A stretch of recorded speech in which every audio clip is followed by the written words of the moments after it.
Griff Hamlin here from Blues Guitar Unleashed. Welcome and thanks for joining me today. In today's video, I'm going to do really more of a vlog, for lack of a better word, than a lesson. And this is because I get the question either, why do I choose the guitar that I use, for each video? Why did I choose that guitar? Or I get a lot of, what guitar should I buy? And so what I wanted to do is kind of show you, you may notice I have behind me, I have a Telecaster and a Stratocaster here next to me, as well as this Les Paul. So I am going to grossly overgeneralize all guitars in the universe into one of these three categories. And in fact, I'm going to do worse than that. I'm going to pretty much put the Stratocaster and the Telecaster together in many ways, and I'll kind of explain that too. But what it boils down to is this. I choose certain guitars always for a certain sound. And there's a lot to be said for, starting with the sounds you have in your head, in mind. As you'll hear, a Les Paul or any guitar that has fundamentally two humbuckers in it. That's really what we're kind of boiling down to here, is the fact that we have humbucking pickups in it. Humbucking pickups have a very different sound than the single coil pickups that are found in a Strat or a Telecaster. And so if I play that very clean on either the bridge pickup or the rhythm picket, or you might call it the neck pickup, and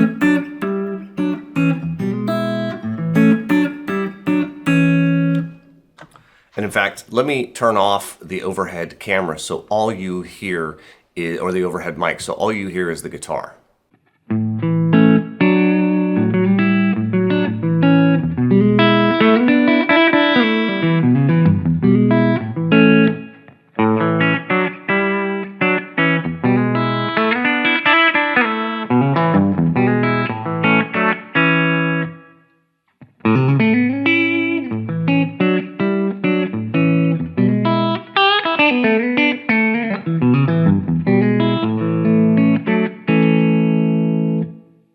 Okay, so that was kind of basically the same idea played clean on all three different settings, which in my case is up is the neck pickup, in the middle, of course, is both pickups, all the way down is the bridge pickup.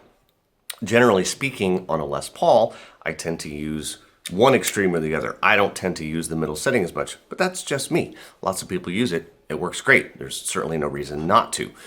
By comparison, let me grab a Strat. And again, what I'm going to do, I'm going to go with, I'll say, the neck position. Now this is a 5-position switch, but I'm going to go all the way to the bridge position, and then I'm going to go to the middle position. Then I'll play around with what we call the in-between positions. It's basically 5, 4, 3, 2, 1 on that pickup selector. So I'm going to turn off, again, I'm going to turn off the overhead camera or the overhead mic, so all you hear is the guitar.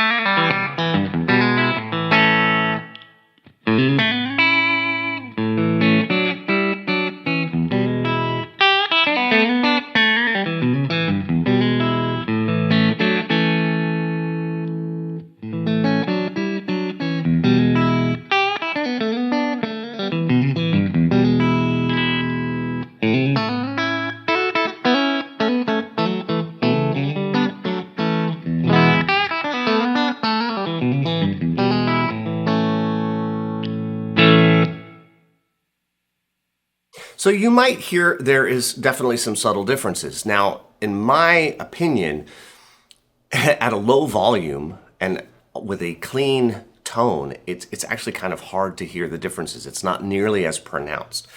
As soon as I start to add a little overdrive, which I'm going to do through my Boss Blues driver, same thing as I pretty much always use for every video, as soon as we add some of that overdrive, a very interesting thing happens. And that is the additional high content, the treble content, the higher end frequencies that the Stratocaster or a Telecaster would provide, those are going to be much more pronounced with a little bit of overdrive. That's the nature of overdrive. It's going to sort of accentuate everything that goes into it. So it's important to realize if all you do is play clean, these differences are not going to be nearly so pronounced. As soon as you start to overdrive things a little bit, at least to my ear, there's quite a bit of difference. So again, let me play with the Strat now with a little bit of overdrive.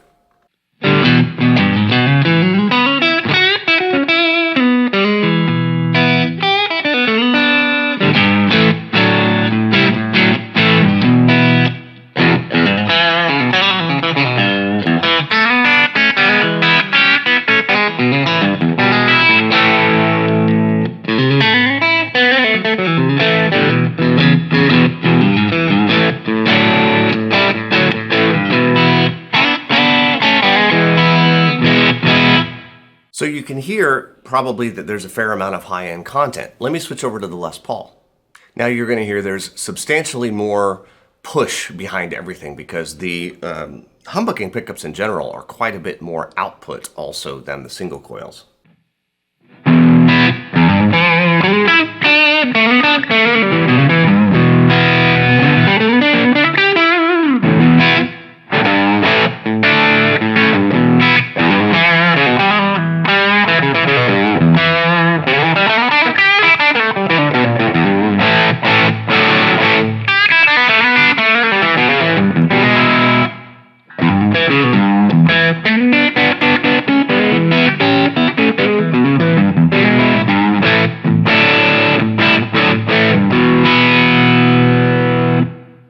So hopefully, as you can hear, there's a fairly substantial difference between the two.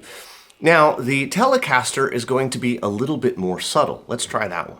And in fact, in my opinion, this kind of splits the difference. Let me turn off the overhead, you'll hear.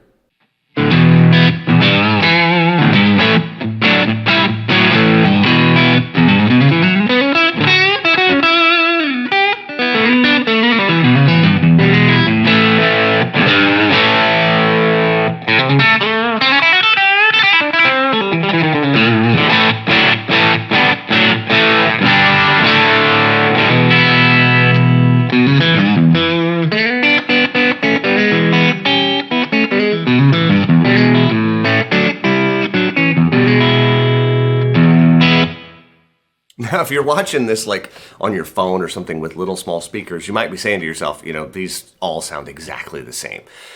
And you may very well be right. You're going to probably have to listen to this on some fairly substantial speakers to really hear the differences between them.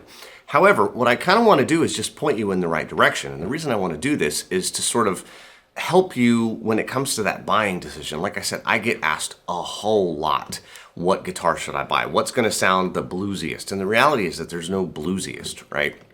Stevie Ray Vaughan had a very different tone than B.B. King, and they obviously start in very different places.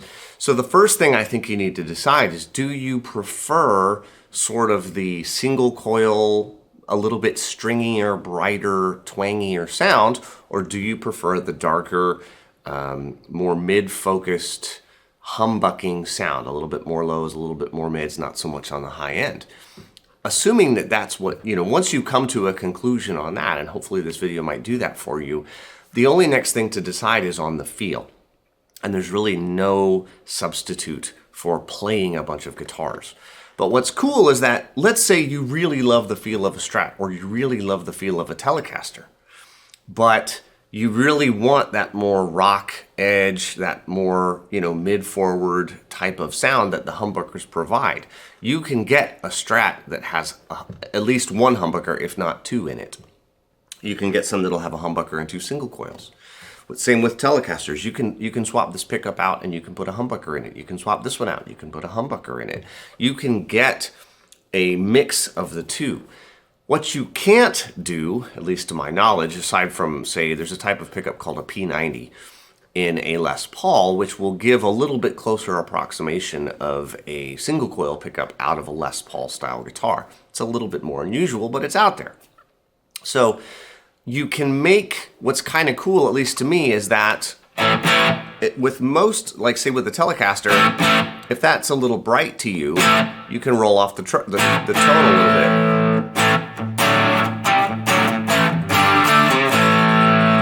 Right, so we do have a tone control. So the tone control will only make things darker. It can only remove high-end content. So you're never going to be able to add high-end content to a humbucker to make it sound like a single coil without using some sort of external EQ, and even that may not do the job entirely. You can, however, take away some of the high-end content from a Strat or Telecaster style guitar to more closely approximate a humbucking pickup in a Les Paul or a 335 or a Charvel or a Jackson or whatever. There's lots of guitars out there that have humbucking pickups in them. Again, as I said, I'm making huge generalizations here, but this is just to get you going in the right direction. Once you think you have an idea of which sound you want to start with, you can go to any local guitar store and just try a bazillion of them. That's the best thing you can do, is put your hands on as many of them as you can, because you want to get the one that feels good to you. Fender guitars, Stratocasters, Telecasters, have their scale length is longer, meaning the distance between the nut and the tailpiece is longer, 25.5 inches, as opposed to a Les Paul or a 335 and the majority of Gibson guitars, which are 24.75 inches. Does that make a huge difference? To some people, yes. I can absolutely feel that difference. I can also hear that difference. It's one of the reasons I like Strats, is because I like the little bit of extra bounce. It takes a little bit of extra tension on the string to get to pitch with the longer scale length. So the string is just a little bit tighter, has a little more bounce back, it's a little tougher. And what a lot of people will do is run, say, 9-gauge strings on a Strat and 10-gauge strings on a Les Paul if they have both, to get a comparable feel. So bear that in mind. You might also prefer a thinner gauge string. For example, let's say you have a Les Paul, you've got 10s on it, you wish it were a little brighter. Believe it or not, switching to 9s might give you that little bit of brightness. Sometimes, not always, but it's an option. There are things like that you can do. Adjusting pickup height, lots of things can adjust the tone of a guitar, but they're all very subtle compared to what happens at the very beginning, which is which type of pickup do you have, which type of guitar you have. Obviously, the body woods can change things, the neck woods, all these things can change stuff. But none of those will change it as dramatically as the type of pickup and the basic style of guitar that you start with. So if this is something that you've been thinking about, you're not sure what kind of guitar you should use, or maybe you wonder why I choose the ones that I do, it's always based on the sound that I want to hear. Strictly 100%. If I'm doing a Stevie Ray Vaughan type of thing where I'm going to be hitting it hard and I want it to fight back, it's always going to be the Strat. Okay. If I'm doing something B.B. King or Chuck Berry or Gary Moore or something that's a little bit more rock flavored, you can just about guarantee I'm going to use the Les Paul, unless I'm doing something sort of, like Robin Trower, who used a Strat. But he does it through a Marshall, same with Hendrix, and you can kind of darken up a Strat in that environment. So obviously there's adjustments that can be made, but typically it's based on the sound. So if you know the guitar of the sound that you're going for, you're halfway there. And from there, amps and pedals and all that stuff can finish you out the rest of the way. So anyway, hope you get something out of this video. Hope you dig it. As always, if you have guitar playing friends that you think might get something out of it, I hope you'll share it with them. I'm Griff Hamblin from Blues Guitar Unleashed. I'll talk to you soon. Bye-bye.